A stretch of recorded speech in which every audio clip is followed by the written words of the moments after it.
हजारों की संख्या में गोप हैं, गोपियां हैं, नंद बाबा हैं, माँ यशोदा बूढ़ी हो गई है, चला नहीं जा रहा है तो बैठ करके बैलगाड़ी में सब पहुंचे। राधा रानी भी कुरुक्षेत्र में पहुंची। द्वारिका में निमंत्रण आया तो कृष्ण भी कुरुक्षेत्र के लिए प्रस्थान कर गए। सारे के सारे कुरुक्षेत्र की धरती पर पहुंच गए। अलग अलग सबके शिविर लगे हैं। कहीं वृंदावन वाले के शिविर हैं तो कहीं द्वारिका वाले राजा के अलग अलग शिविर सबके लगे हैं। ये कन्हैया की जो रानियां हैं ना, इन्होंने सोचा, मन में विचार किया, हमने सुना है कि कृष्ण राधा से बहुत प्रेम करते हैं और कन्हैया कह रहे थे मेरा मन मेरे पास नहीं है, जरा हम मिलके तो है राधा से। ऐसा है क्या राधा में जो हमें नहीं है? क्यों कन्हैया हमसे अधिक राधा को चाहते हैं? ऐसा है क्या राधा में जरा हम देख के तो है? थोड़ा डीले डाल को थोड़ा सा ऐसा देख के हैं हम हैं क्या राधा में जो हम में नहीं है? ये रुक्मिणी इत्यादि रानियां कुछ 4-5 इकट्ठे होकर के राधा के पास चली गई। इन्होंने कहा भैया खाली कैसे जाए? एक दूध का गिलास भर करके ले गई। ये रानियां राधा के पास कक्ष में पहुंची। बाहर कोई सेविका थी, उससे पूछा अंदर राधा रानी है क्या? सेविका ने कहा हाँ है तो सही। तो रानियों ने कहा हम उनसे मिलना चाहते हैं। जो वहां सेविका थी गोपी, उसने कहा आपको मालूम है, यद्यपि मैं मिलने से नहीं रोक सकती, लेकिन फिर भी जब से कन्हैया वृंदावन को छोड़ करके गई है ना, गए हैं राधा रानी आज तक कभी सोई नहीं, क्योंकि दिन भर गोपियों को डांडक बनाती। कभी नंद बाबा के पास जाए, कभी गोपों के पास जाए, दिन में उनका मन बहलाते और रात्रि में अकेले में बैठ करके रोती राधा। कन्हैया जब से गए हैं तब से कन्हैया ने, तब से राधा रानी ने अभी सोई नहीं है और आज पहली बार राधा रानी विश्राम कर रही है। मैं माफी चाहूंगी आपसे, मैं रोकना नहीं चाहती, लेकिन क्या करें, तो बेचारी सो रही है तो थोड़ा मन कर रहा है कि उसको विश्राम करने दो। रुक्मिणी ने कहा ठीक है, यदि वो विश्राम कर रहे हैं तो हम उनको परेशान नहीं करेंगे। जब वो जागे तो उनको जरूर बोलना कृष्ण की पत्नियां मिलने आई थी। जब जाके उनसे कहना कन्हैया की पत्नियां मिलने आई थी। अंदर राधा को जैसे कृष्ण की ध्वनि सुनाई दी, राधा की तो निद्रा जागी। राधा ने कहे गोपी अरे बहन कौन है बाहर जाना? उसने कहा कोई नहीं स्वामी जी, ये कन्हैया की पत्नियां हैं। राधा ने कहा कृष्ण की पत्नी? बोले हाँ।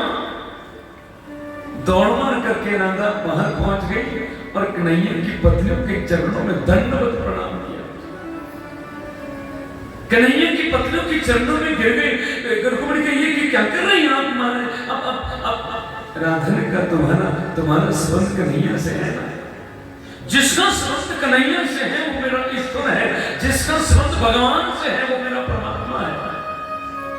जिसके मन में हृदय है, जिसके हृदय में भगवान है, जिसके हृदय में कृष्ण है, समझ लो मेरा इष्ट है, वो मेरा भगवान है।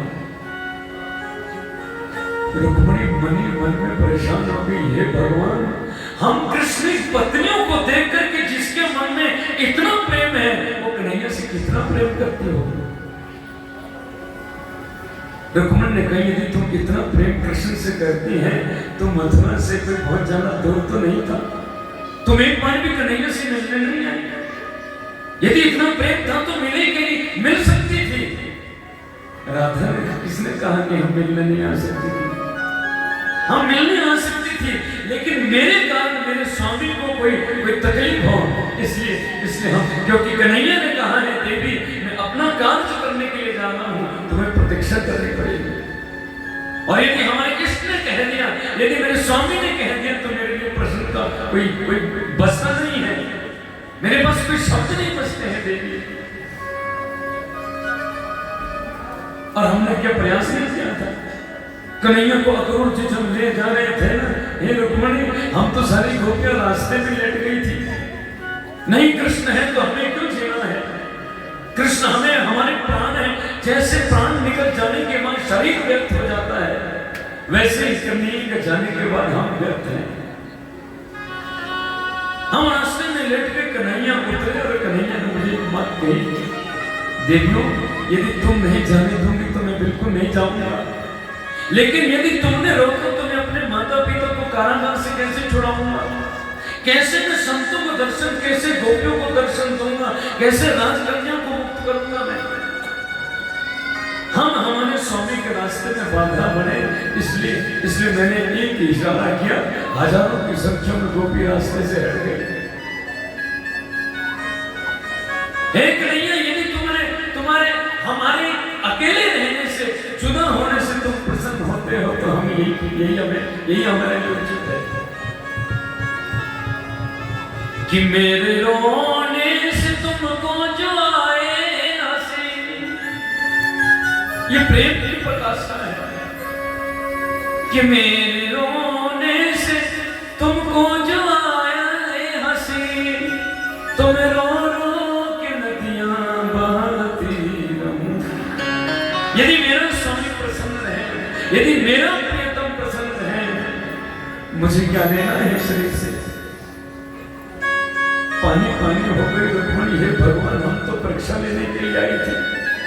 रुक्मणी ने कहा, हमारा ये भाव नहीं था राधे, हम बस आपका दर्शन, ये हम दूध लाए हैं आपके लिए। राधा रानी ने कहा, कन्हैया का दर्शन किए बिना मैं कुछ खा तो नहीं। अब तक मैंने केवल जल पिया है, अन्न का अब तक मैंने नहीं लिया है, लेकिन कृष्ण का दर्शन नहीं होगा तब तक नहीं लूंगी। तो रुक्मणी ने झूठ बोल दिया, अरे राधा, ये कन्हैया ने ही भेजा ये दूध।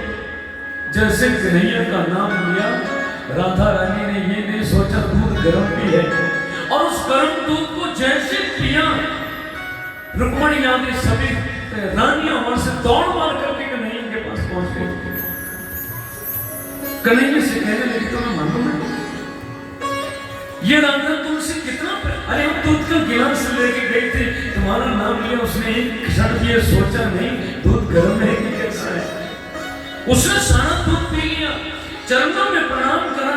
रुक्मणी ने कहा, कन्हैया तो राधा को दर्शन को जाकर के। जैसे चरणों में प्रणाम किया ना, तो कन्हैया के चरणों में नीचे तलुओं में छाले पड़े थे। रुक्मणी ने कहा, स्वामी कहाँ गए थे आप? जब हम गए थे इसके पीछे कहाँ गए? अरे आपके पांव बिल्कुल ठीक थे, हम तो रथ में आए हैं, आप पैदल तो चलने, छाले पड़े कैसे? ध्यान से सुनना। कन्हैया कह रहे गोपियों, अरे रानी, तुम गई थे ना दूध लेकर के राधा के पास, और तुमने गर्म दूध राधा को दिया, और राधा के चरण, राधा के हृदय में मेरे चरण विराजमान है। उसने मेरे चरणों को हृदय में विराजमान कर रखा है। अंदर गर्म दूध गया और मेरे पांव में छाले पड़ गए। रुक्मणी कह रही है, कन्हैया, मेरे जीवन की एक ही इच्छा है, मेरे जीवन की एक ही अभिलाषा है, मैं राधा के चरणों की दासी बन जाऊं। अरे हमें तो राधा से ईर्ष्या हो गई थी। राधा तो त्याग की मूर्ति है, राधा तो प्रेम की मूर्ति है। तो करुणा में कृष्ण प्रिया भगवान लगा देना।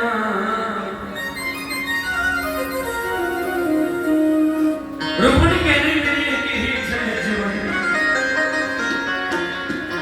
जब याद करूं, जब याद करूं, जब याद